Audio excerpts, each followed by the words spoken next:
I want to inspire people to realize that you're entitled to nothing, but you can have anything. Whatever you're willing to work for, you can achieve. And good things take time. You have to have, pain and pleasure are so important, right? Because you don't appreciate one without the other. Self-leadership, this belief that you are a steward of gifts from God, this belief that you can trust your own intuition, that you can trust yourself. And the capacity building, I absolutely loved that teaching, because it's true that, your 6 figures, if you're trying to get to 7 figures or 8 figures, the capacity is different. Internal work. Once you find a strategy that works, you need to learn how to multiply and duplicate and scale that strategy. Take the time out of our business, come back, connect back with your purpose, your mission, the big, hairy, audacious goals that you're trying. And this is one of the key things that we do with our clients. Oh my goodness, I have got the amazing Kelly Roach joining me today. And I've got to say, this is a magical moment for me, Kelly. I've been following you for a long time. I'm even a little bit emotional, because I just know the work that you do, the journey that you've had, and you are just such an incredibly special human. And I feel absolutely honored that you have given me some of your time. And I feel so blessed. And, how I start my podcast is really you telling your story. It's an incredible story. And I know that you're going to just empower and inspire our listeners.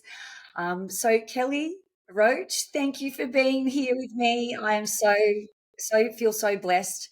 But you've got an incredible story. So I'd love for you to be able to just share that with us. So sweet. I'm so happy to be here. So thank you. I feel like this whole journey of life for me, it started just in, big family, lots of love, lots of chaos, lots of kids, lots of craziness, not a lot of money. It really started early on for me, just answering the question of, how can I make money and do good, right? How can I fulfill my purpose? How can I make a difference?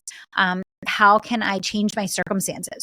Right. And I had really loving parents and I thank them so much for all the sacrifices that they made to raise us. But it was a constant struggle. Like in our house, my parents fought almost every day about money. It was always a question of, how are we going to pay the bills? How are we going to afford this? How are we going to pay tuition? How are we going to buy, it was constant stress and trauma around that. And, I just knew I wanted something different. So, as soon as I was old enough to work, I was the gatekeeper at the pool, and I was babysitting, and I was a mother's helper, and I was waitressing, and I was doing all these things. And, I fell in love with just like interacting with people. And, I did all these different jobs growing up. And, when I graduated from college, I ended up joining a Fortune 500 company.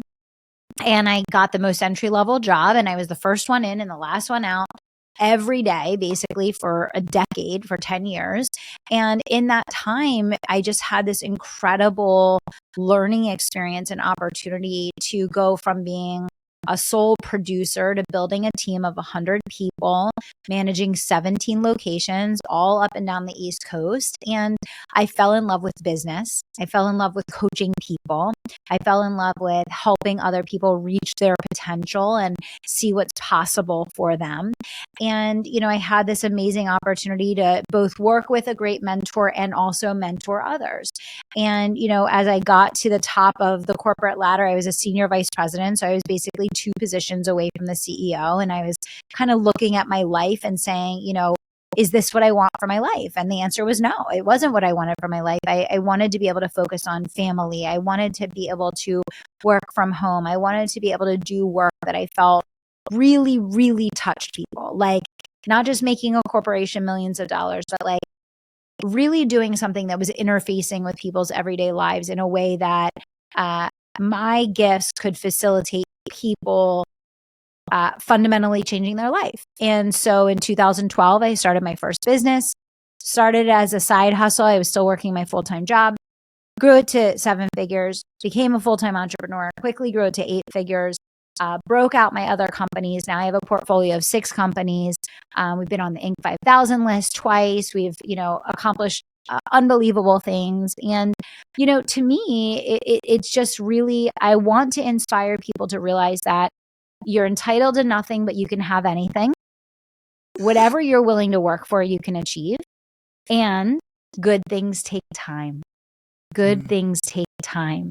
And I think if I can give people those reminders, I think a lot of people can do really extraordinary things with their lives.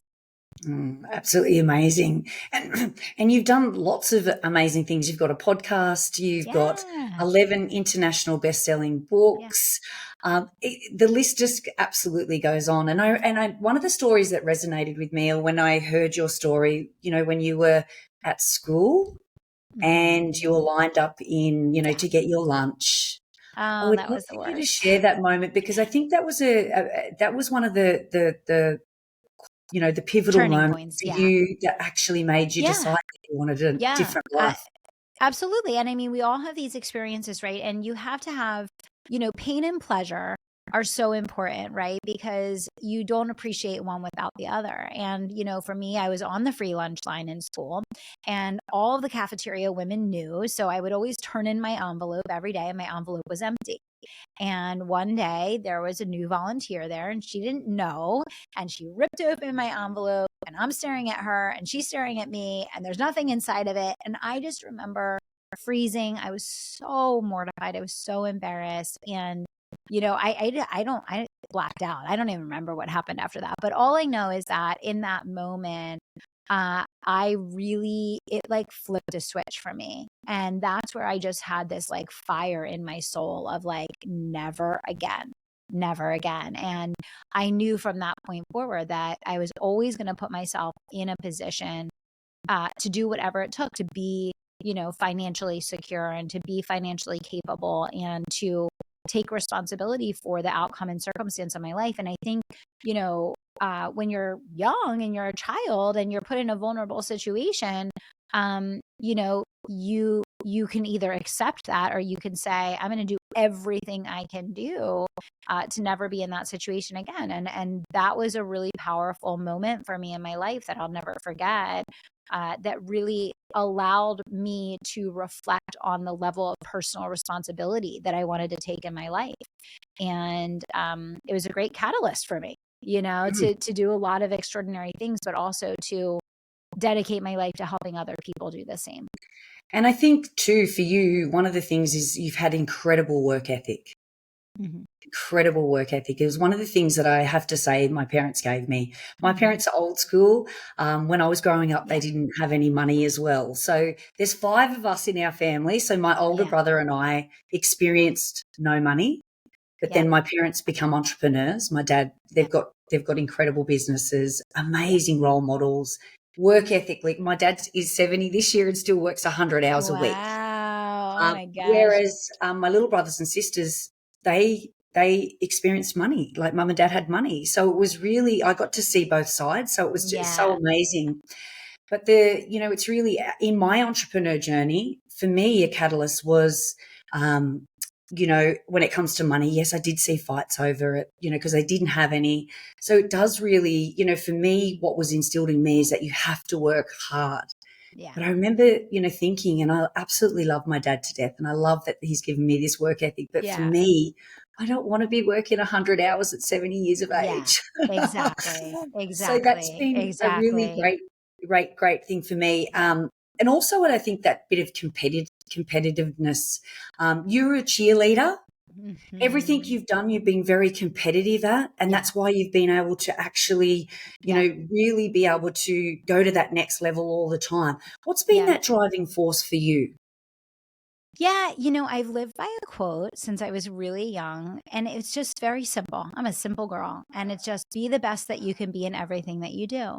So think deeply about what you're going to commit to in your life and strive to be the best version of yourself in doing that. And I think a lot of times people make the mistake of trying to compete with everyone around them.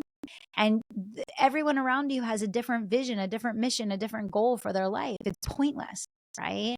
But I think just striving to be intentional about what you commit to in your life, whether it's your marriage, parenthood, your faith life, your work, your vocation, your hobby, like whatever it is, like just being the best that you can be at that and continuing to evolve and grow. And I think that's the biggest thing that served me in business is it's not so much the pursuit of external accomplishment as it is the pursuit of continuous improvement. And I think that's a very different kind of energy than the energy a lot of people have in their business pursuits that then turns into like franticness or turns into anxiety or whatever the case. And I think if you're focused on continuous improvement, if you're focused on being intentional about what you commit to and following through to completion and doing it absolutely to the best of your ability, it simplifies a lot of things, Yeah, right? it's amazing. Yeah. Yeah. And one of the, at the moment, for me, one of the key teachings in our coaching program is self-mastery or self-leadership Mhm. first. Yeah. And I know for you, that new era of leadership that you're teaching at the Yeah. moment about, Yeah. capacity building, Yeah. identity, and then Yeah. the strategy. I'd love you to share a little bit about that because and you've had a transition as well. Like Mhm. this last 6 months, you've Yeah. transitioned and really talking about your faith, Yeah. which I absolutely love. And I know that Yeah. it's always been there, but you're Yeah. actually, really sharing it with the world at a higher level, which is Yeah. beautiful. But I'd love you to share that new era of leadership right now that I think Yeah. is so important. Yeah. I mean, I just think everything has changed. Our world has changed. Our society Yeah. has changed. Our culture has changed. And I think we were all grown up, or raised to look for role models and to look for pillars to look up to and look for, people to emulate. And I think my observation, generally speaking, is the more that society puts people on pillars, the more that we get disappointed, right? And the more that we find they're human too. And, a lot of times there were a lot more pieces to the puzzle that we didn't know about. And what I'm trying to rise up inside of people is this self leadership, this belief that you are a steward of gifts from God, this belief that you can trust your own intuition, that you can trust yourself. I think a lot of, especially in the entrepreneurial world, one of the big things I see is people looking for permission and direction on everything that they do. And, people want that because they don't want to make mistakes and they don't want to do things, the wrong way. And, one of the most important things that I've learned in my entrepreneurial journey is it's faster to actually make the mistake, learn the lesson, and then apply it in your path to the outcome than it is to be like in pursuit constantly of this perfection and permission. And so I'm really trying to cultivate this new era of leaders where they begin to value their own instinct, their own wisdom, their own, intellect, instead of seeking validation and permission from other people and abdicating their power. And I think that we're in a place culturally and in society where if you don't do that, you very much end up trying to emulate something that's either not real or it's not good for you, or you didn't have all of the pieces of the puzzle of what was happening in that situation. So, that's what it is. And, I think a lot of people have gone through a tremendous amount of evolution and personal change and transformation over the last couple of years with all of these shifts that are happening. And I think for a lot of them, who they want to be in their business and what they want their business to be looks really different than it did a few years ago. Mm. And I'm trying to also like put that power back in people's hands to remember that it's your business and you can shape it and mold it and evolve it and it can be your clay. And I think I see so many people just like waiting until the last moment and then they just feel like they need to blow it up or burn it down instead of looking at their business as this like constantly evolving masterpiece that they're building, they're chipping away at. They're looking at the canvas from different angles with different colors and shapes. And so I'm just trying to kind of like remind people of the power that they already have and get them thinking through a different lens that I think is a much more productive one in terms of living a fulfilling and satisfying life that is peaceful, and building a business that is profitable, and loving what you're doing, and being in a state where you feel like you're really truly in pursuit of the highest and best path that was intended for your life. That's amazing. And the capacity building, I absolutely loved that teaching, because it's true that, your six figures, if you're trying to get to seven figures or eight figures, the capacity is different. It is. And, It really what you is. actually hold emotionally, energetically, mindset. How important is the energetics, the mindset? Oh, it's everything. Yeah. I mean, I've been talking about this for years. I share this openly. I'm a business strategist. So I'm the first person. I love talking about strategy. I love teaching business strategy. I mean, this is what I do. But I tell people this all the time.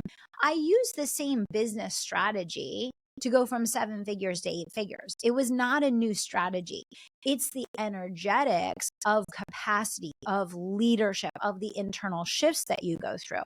And I constantly see people thinking that if they rearrange the pieces on the outside, they pick a new strategy, they follow a new mentor, they buy a new course, they try this new thing that they saw, this thing over here and this thing over here.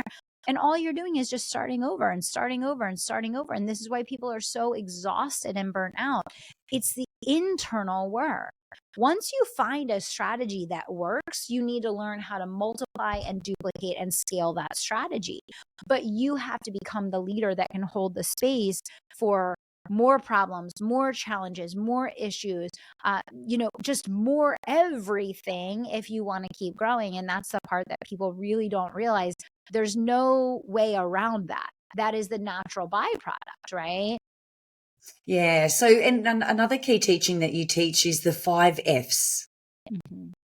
And they go in a particular order. Yeah. Because a lot of people have these businesses, and what they've done is they've built their businesses around their life instead of their life around their business. Mm-hmm. And so they're missing out on the magical moments. Relationships are falling down, not going to, having their special time with their kids, and their health is compromised.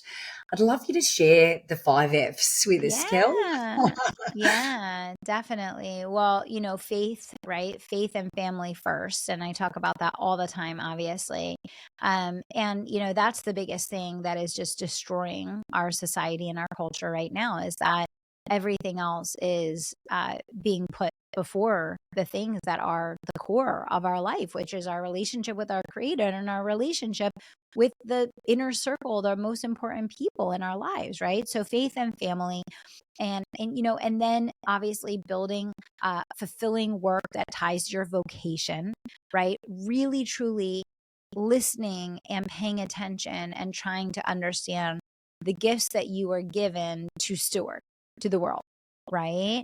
So, faith and family and fulfilling work that makes a difference in the world, right? And of course, freedom, right? We all want freedom, and that's in the way that we build our businesses. It's in the way that we do that work, that fulfilling work that we want to make a difference with. It's in the structure and the business model and the strategy and all of those things.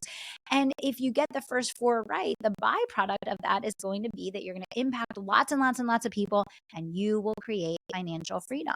And that's why I always talk so much about serve first, care more, really focus on how do you use your gifts to steward a positive impact in the world? Because if you get that right, financial freedom will be the byproduct of helping enough people, right? But so many people put the financial freedom part first, and then they destroy their relationship, and they destroy their health, and they destroy their relationship with their family, and they build a business model that doesn't support any of these things. And then they're looking around and they're wondering, okay, I finally made a buck, but I'm completely miserable. I'm burnt out. I'm not healthy. I'm not in a good place mentally, and all of those things. So it's just rearranging those pieces and kind of putting what belongs first, right? Yeah, amazing. I love it. It's I think it's incredible. So how do you do it all, Kelly? You've got so many companies, you've got a podcast, you're, an author, you're just doing incredible work. You still find time for your family, health. Yeah. How do you do it all? What's the Yeah. secret for you that you could share with our listeners that are managing family, they are managing businesses, they are Yeah. managing relationships? Yeah. What's your secret, or what's some Yeah. advice that you give some of our listeners? Yeah. Well, I think number one, you have to manage your home life with the same level of intentionality that you do your business life, right? And so when you think about all of those components that you just mentioned, you have to have a game plan. Like that doesn't just happen, right? It doesn't just happen that you're going to be able to have this great business and this great life. It comes with an immense amount of planning and intention and design, like life design, which we talk about in Kairos. I've done entire sessions and modules and, on that, because you have to have a plan. And that's number one. Number two, you can't do it all. I'm really super privileged and blessed that I have a husband that is fully present, super hands-on, runs the house, totally available for Madison, does a lot of the pieces that many people may not have support in. And if you don't have support in those areas, you need to invest in hiring support in those areas. Because what happens is when you don't have that support, it becomes an impossibility to do it all well. And then people are scratching their head and saying, and that's why I'm always honest and transparent about it. When someone asks me, and that's the first thing I say, I have a husband that does what he does, because it would not be high integrity for me to not lead with that, knowing that that is such a huge reason why I'm able to do what I'm able to do. And I recognize that a lot of people don't have that situation. And if you don't have that situation, you have to get okay with spending the money and investing the money to get the help that you need at home to make it realistic and possible for you to spend your time on those super high value things. For us, we gave up having a second salary. We gave up having a second income. So it's not like, oh, you have to spend money, I don't have to spend money. I decided not to have a second income in my family so that we had that. So it's, you kind of have one or the other. So that's the first thing. But on my side of things, number one, sleep. Sleep, sleep, sleep, sleep, sleep. I've said this for so many years. I get 8 to 10 hours of sleep at night. And the days and times when I don't, I am a wreck. It's very hard for me to function. And so that is like top priority, because everything goes downhill from there. When you're not functioning optimally, everything takes longer.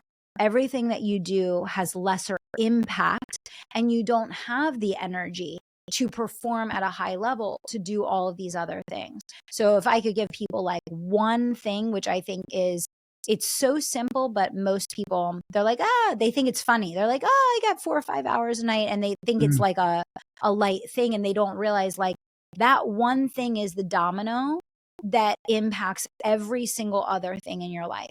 Because if you get a good night's sleep, you have the energy, you have the mental, emotional availability, you have the acuity, and it impacts everything else. So that's number one. Number two is just having like a structure and a routine. So for me, like my prayer circles on the calendar, my workouts with my trainer are on the calendar, Madison's activities are on the calendar. Like everything is locked in step. Those priorities are there, and they're there first, and the business is built around that, so that there is time for faith, so there is time for family, so there is time for fitness. All of those things are not things, if you don't structure them intentionally, they will not happen. And I talk about this in Kairos a lot. You've heard me talk about this. Keeping commitments to yourself is like the top measure of success.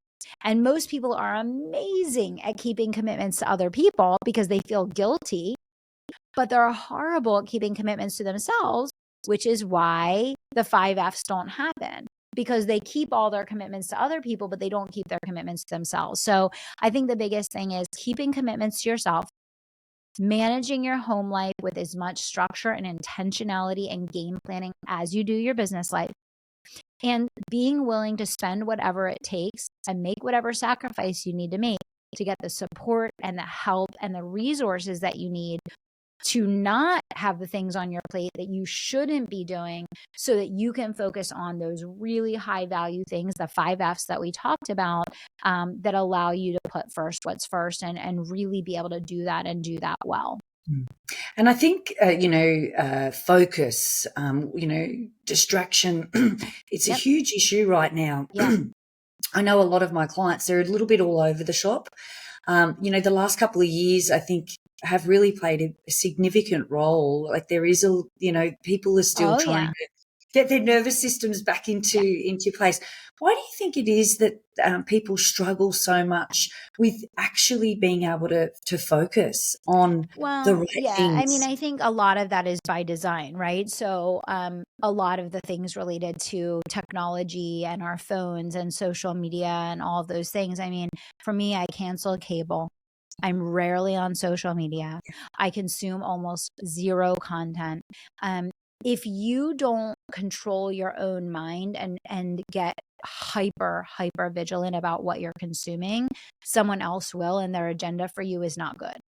Mm, And I think that's something that you have to be really, really clear of. Like, their agenda for you is not good. I'll give just a perfect example. I moved to Florida a couple years ago, and it was like the best decision ever for my family. And one of the biggest things for us is just, spending time outside, getting vitamin D. Our lifestyle is so much healthier.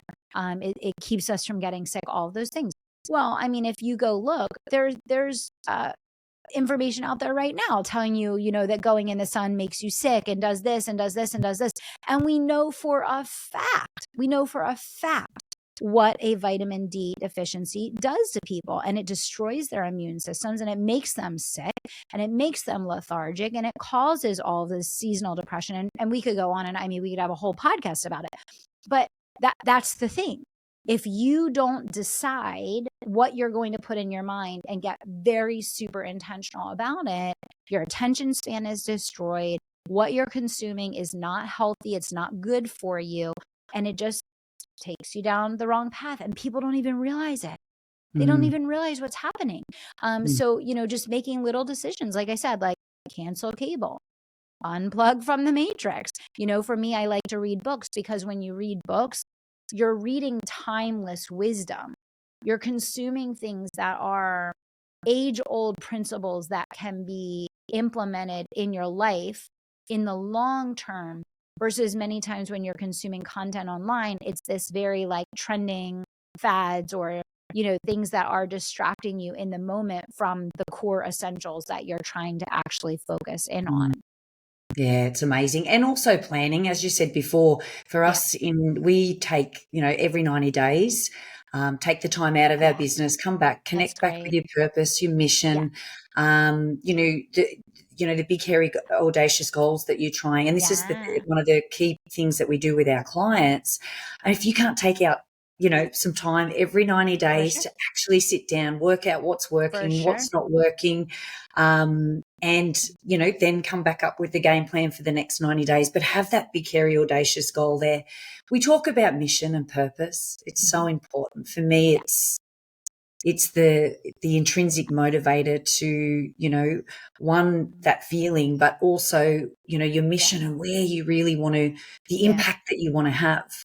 And I know that you talk about mission. I'd love to get your concept and your thought process on, has your mission, look at all the things that you've done. And I Yeah. know, Kelly, you probably still got a lot to do. I know that, Yes. especially with the Kairos experience. Yes. How important is it for business owners and or humans in general to actually have a mission? Oh, I think it's everything. I think that you've heard me say this so many times. I always quote the Bible verse, without vision, the people will perish. And, obviously there's many different ways you can interpret that, but I always think about that through the lens of we are leaders in our own life. And if you're running a business, if you're building a company, there are so many people that are looking to you for direction, vision, parameters. What is the North Star? What is the purpose? So, I mean, if you don't have it in your life, then it's going to be an impossibility to move other people towards a goal. And I think that for a lot of people, they get so lost in the minutia of the day to day, and they do forget the purpose. And I love what you said about the every 90 days. I do the same thing. I actually have my teams flying in next week, and I'm meeting with 3 of my different companies next week. to do our 90-day, and we do the same thing. And it's back to, what is the vision? What is the North Star? What's working? What's not working? Okay, how did this last quarter do? Where do we make progress? Where do we not? What do we need to fix, change, update? But coming back up to that big why and having that central unified purpose, mission, vision, and goal, it's everything, right? Yeah, and you talk about radical reinvention of businesses, like the art and science of radical reinvention. I think it's so important. I know when I had my clinics, every 3 to 4 years, we'd sort of go back in and, because you change, you Exactly. evolve. And I'd love you to talk about why that's so important Yeah. when it comes to having a business. Yeah. Well, it's exactly what your point is, right? Because you're going to grow and change your personal inclinations, your vision, your evolution of thought, your progression, your preferences, like everything changes, right? And I think what happens is people get to a point where they feel disconnected, they feel stuck, they feel frustrated with their results. They're like, no matter what I do, I can't move. And many times it's because they're no longer in alignment with what they're doing. So it's this internal conflict of wanting to move forward, but not really wanting to do it in that way. And an intentional reinvention in your business can allow you to go through this full-blown reevaluation process to identify how you want to evolve the mission, the vision, the goals, and the execution of the brand, to kind of bring it back into alignment with how you've grown, how you've evolved, how what you want to teach and how you want to serve and how you want to work and how much you want to work, and all of that align. So I think it's really, really important, because I see so many entrepreneurs that every couple of years, it's like they want to blow it up or burn it down. Right. And I'm like, there's a third option. And the third option is doing a very structured and strategic reinvention, which allows you, instead of burning it down or blowing it up and starting over, it allows you to keep building on the success that you've already had, but now to reshape it and to realign it with where you want to go for the future. And what do you think are some of the emerging trends that are shaping the future of entrepreneurship right now? Yeah, I mean, I think definitely the consumer mentality has consumers online are in a new level of maturity and sophistication, because online purchasing, online marketing is no longer new, right? So I think that people are looking for much greater depth in content. They're looking for much greater depth in the person that they're going to buy from or mentor with or work with or whatever the case.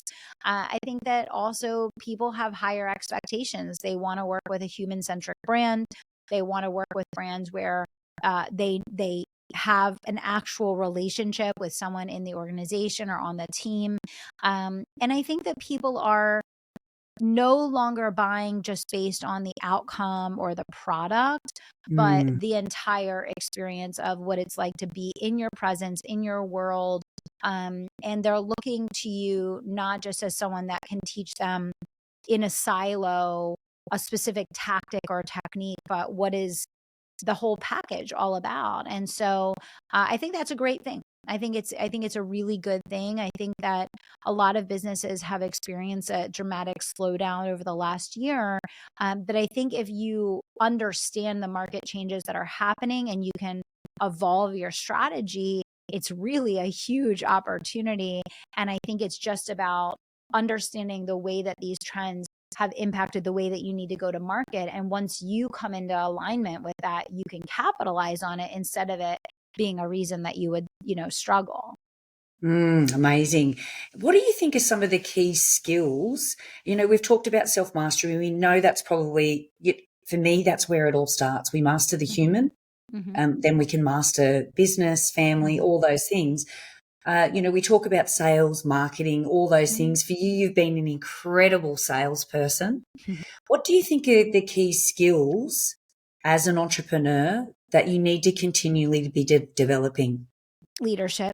I mean, absolutely leadership above all else. I mean, self leadership first, and then the ability to lead others, right? Because if you can't get results through others, you're limited to what you can do on your own, which is very little, right? And so absolutely leadership is at the top of the list. I think most entrepreneurs put far too much emphasis on the latest marketing tactic and far little emphasis on the development of their own leadership Obvious. skills. So I would say that above all else. And I think the thing that goes hand in hand with that is just simply communication skills. Like Yeah. practicing articulating your message and communicating in a simple and meaningful way where people can really understand that yes, you know what you're talking about, but you're sharing what you're saying in a way that they can understand.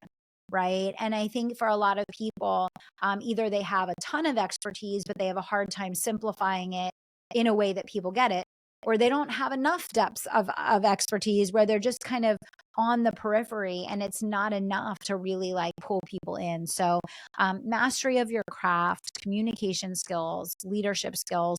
And then honestly, it's not as much skill as it is the mental game. It's perseverance, it's fortitude, it's discipline, it's consistency over time, and it's patience. And those are the big things that are the hallmarks of people that are going to be titans of industry. They're not necessarily like geniuses, but they're people that have the ability to stay the course. And I think that's a huge differentiator for people that perform at really high levels.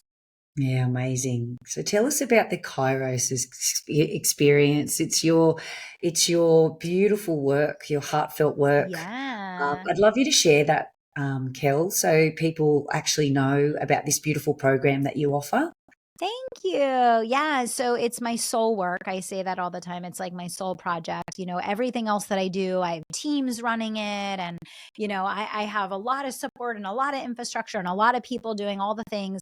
And Kairos is the one thing that is like my soul project. It's my legacy work. And it's something that I deliver exclusively. And it's really focused on not only helping entrepreneurs step into their new era of next level growth, next level performance, next level mental game, self leadership, all of those things, but it's really about the integration of your faith life into your business life and where you can go and what you can do when you bring that into the mix of the way that you're pursuing leadership and growth. So it's part mindset, it's part business growth strategy, it's part faith, it's part fortitude. Like there's so many elements of it, but it's for entrepreneurs that really see that they are capable of more and they want to tap into their gifts in a more meaningful way. They want to expand and grow,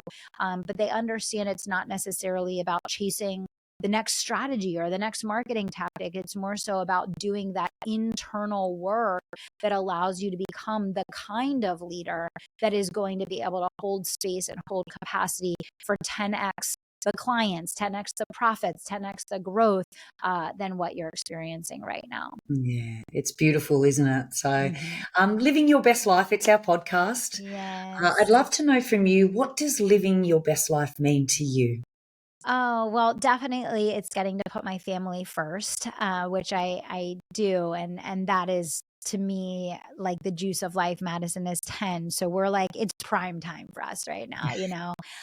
But it's the 5 F's, right? It's what we talked about on the show today. It is literally living those things in a balanced way every day, not saying that every day is a perfect balance of all of those things, because it never is, but saying that you're living in integrity with the vision that you have for your life and you're making space to put first what comes first and you're in pursuit of that continuous improvement and you're living out your gifts and you're living out your vocation and you're pursuing success but doing it in a healthy way, in a way Mm, that allows you to keep in check what really, really matters in life and have it fuel that versus be in conflict with that. I love it. Kel, what's the best piece of advice you've been given? It was really about leadership. I mean, I would say that, my first mentor, I did not want to go into leadership. I was a salesperson. I was loving my life. I was making my bonuses. I was making my commission. I was, I had full control. And, he said, like, It doesn't matter if you're the best salesperson in the world, you're the best person in the world at what you do. You will be able to create exponential success if you learn to get results through others. And all of the freedom and all of the success and all of the accomplishments that I've been able to have in business are only because of that one piece of advice, because I got away from trying to do it all and be it all. And instead, I worked on learning how to become the kind of person that could get these exponential results through other people. Yeah, beautiful. So what's next for you, Kel? What's, you've done, Yeah. it's been it's Yeah. extraordinary journey. Thank you. What's next for you? I mean, I just have such a long journey ahead. I mean, I'm trying to take my portfolio companies to 9 figures, and so that's gonna take a little while. I think that's gonna take me into the mid 2032 probably. So, I'm on a 5 to 10 year plan right now, but Yep. we have the infrastructure, we have the teams, we have the vision, we have the clarity of the product suite. We know what our why is. We're operating in integrity. The last couple of years have been very much focused on like getting the foundation right so that we could set up our scale. Scale. Yeah. And now it's like the next couple of years is just head down and execute, because all the pieces are there. We just have to do the work now. So it's being patient, being persistent, and just sticking with the plan. Yeah, and you've got an incredible team, haven't you? Yes. And a lot of them have been with you for a long time. And Yes. I love the personal, and I think this is something really great for our listeners. Your team have a real personal touch Yeah. with people. You feel like you're really important. Like Yeah. it's such a beautiful way to run a company that they Thank become your you. friend. It's very, very intentional. Our core mantra in the company is the care more model. And so it's very, very intentional. We want our customers to know that they are the reason for us being in existence and that they are the priority. And I think that's very rare in business today. And my personal belief is that if you can lead with that, you can outperform everyone in your industry. And that never goes out of style. Never goes Never, out of never, style, never. right? Never, never, never. It's amazing. So Yeah. where can people find you, Kel, to get Yes, a yes. little bit more? Definitely. Well, I would love to give you a copy of the Reinvention playbook that you can link down below, since we were talking a little Beautiful. bit about reinvention and the internal shifts guide. So we'll give you both of those that people can grab. But listen to the Kelly Roach Show. It's free. You can come and binge episodes. There's like 1,000 of them, and come and learn and grow and just be a part of my world. So the Kelly Roach Show, and I'll link a couple resources I'll share with you, Rebecca, that you can link down below for everybody listening. Oh, amazing. Absolutely amazing, Kelly. It's been my absolute honor to have you here today. You so much Thank wisdom. you. And I know that you always speak from your heart, which is something that's just absolutely beautiful. And if anybody's listening to this, please tag Kelly and I in this. Share your biggest takeaway. But thank you so much, Kelly, for joining me today. Thank you for having me. It was an awesome conversation.